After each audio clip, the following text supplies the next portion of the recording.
కోడుమూరు సిగ్నెంట్లో ప్రోటోకాల్ రగడ బెలగల్ జడ్పీటీసీ గిరిజోన్ ఎమ్మెల్యే డాక్టర్ సుధాకర్లను పిలువకుండా ప్రభుత్వ కార్యక్రమాలకు భూమి పూజలు నిర్వహిస్తున్నారని ఆవేదన చెందుతూ ఇన్ఛార్జ్ డాక్టర్ ఆదిమూలపు సతీష్ ఈ కార్యక్రమాలు నిర్వహించడం చర్చనీయాంశంగా మారింది. మేం పక్క జగనన్న అభిమానులమే. ఇన్ఛార్జ్ సతీష్ ఎమ్మెల్యే వర్గాన్ని కలుపుకుని పోవాలని జడ్పీటీసీ గిరిజోన్ అన్నారు.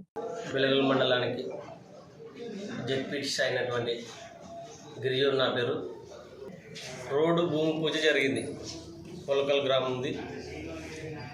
భూమి పూజ జరిగింది కాబట్టి అయితే జడ్పీటీసీ అయినటువంటి నన్ను కానీ ఎమ్మెల్యేనైతేనేమి ప్రోటోకాల్ పరంగా ఎక్కడ కూడా ఎవరు పాటించకుండా ఏమయ్యా మీరు రోడ్డుకి భూమి పూజ చేస్తున్నారు, అధికారులు ఏది మాకు చెప్పాలి కదా అంటే మేమైతే వెళ్తలేమన్నా, వాళ్ళంతలకు వాళ్ళే చేసుకుంటున్నారు, మళ్ళీ ఎవరు కష్టపడ్డారు అని అడిగాను నేను. సమస్యల్ని ఎవరు తీసుకెళ్లారు అధికారుల దృష్టిలోకి, ఎవరు కష్టపడ్డారు అని అడిగితే మేమైతే దానికి సహకరిస్తలేమన్నా, అధికారులము వాళ్ళంతలకు వాళ్ళే చేసుకుంటున్నారు అని చెప్పేశారు. ఇప్పుడు అధికారులు లేక ఇప్పుడు రాజ్యాంగంలో రాసినటువంటి విధుల ప్రకారం మనం ఫాలో చేయాల్సిందే. మనకి అంబేద్కర్ రాసిన దాని ప్రకారం మనం అందరము ఏ అధికారాలు ఉండవి, ఏ జీవోలు ఉండవి, ప్రతిదాన్ని మనం ఫాలో చేయాల్సిందే. కానీ ఇక్కడ ఏం జరుగుతుందంటే ఇవన్నీ పక్కన పెట్టేసి వాళ్ళందరికీ వాళ్ళే చేసుకుంటారు. అంటే అధికారుల బాధ్యత లేదు, ఇక్కడ ప్రజాప్రతినిధుల బాధ్యత లేదు, ప్రోటోకాల్ లేకుండా వాళ్ళందరికీ వాళ్ళు ఇష్టానుసారం చేసుకుంటే వాళ్ళే పాలిస్తున్నారు కదా.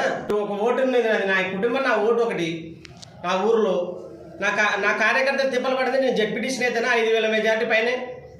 ఎందుకైతే మా కార్యకర్తల యొక్క అభిమానము, వాళ్ళు కష్టపడిన దాన్ని బట్టి మేము అవుతాము. ఈరోజు నువ్వు ఏదో జడ్పీటీసీ ఎంపీ అంటే అవుతుందా? జడ్పీటీసీ ఎట్లా వచ్చినాడు ఇంతకీ? జడ్పీటీసీని ఎవరు ఎన్నుకున్నారు? గ్రామంలో ఉన్నటువంటి ప్రజలు, ఆ కార్యకర్తలు కష్టపడితే ఈరోజు నేను ఈ సీట్లో కూర్చోవడానికి కారణమైన. అలాంటి వాళ్ళే నీ దగ్గర లేనప్పుడు మీదే మా పార్టీ మీద ఎలాంటి దురాలోచన అయితే లేదు. మా పార్టీ ఇంతవరకు మేము ఉన్నామంటే మా పార్టీ మా జగన్మోహన్ రెడ్డి బొమ్మను చూసి ఉన్నాం. మేమైతే ఎవరిని ఏ పార్టీ మాకైతే ఎవరు వచ్చి ప్రచారం చేసింది లేదు. మేము పార్టీకి అనుకూలంగానే ఇప్పటికైనా పార్టీని విడిచైతే పోము. మేము పార్టీకి ఎప్పటికీ విధేయులమే ఉంటాము.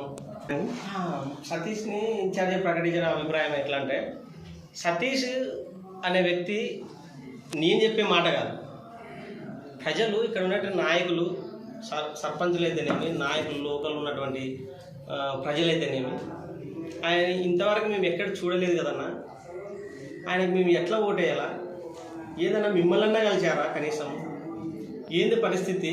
ఈయన లోకలా నాన్ లోకల్ అనేది వాళ్ళే అంటున్నారు, మేము కాదు.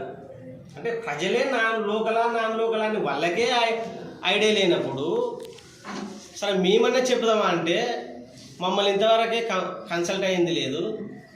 సరే ఆయన వచ్చి పబ్లిక్లో వచ్చి నేను లోకల్ అయ్యా, ఇది నా పరిస్థితి అని ఎవరైనా కార్యకర్తలు కానీ సర్పంచులు కానీ అడిగిందడా?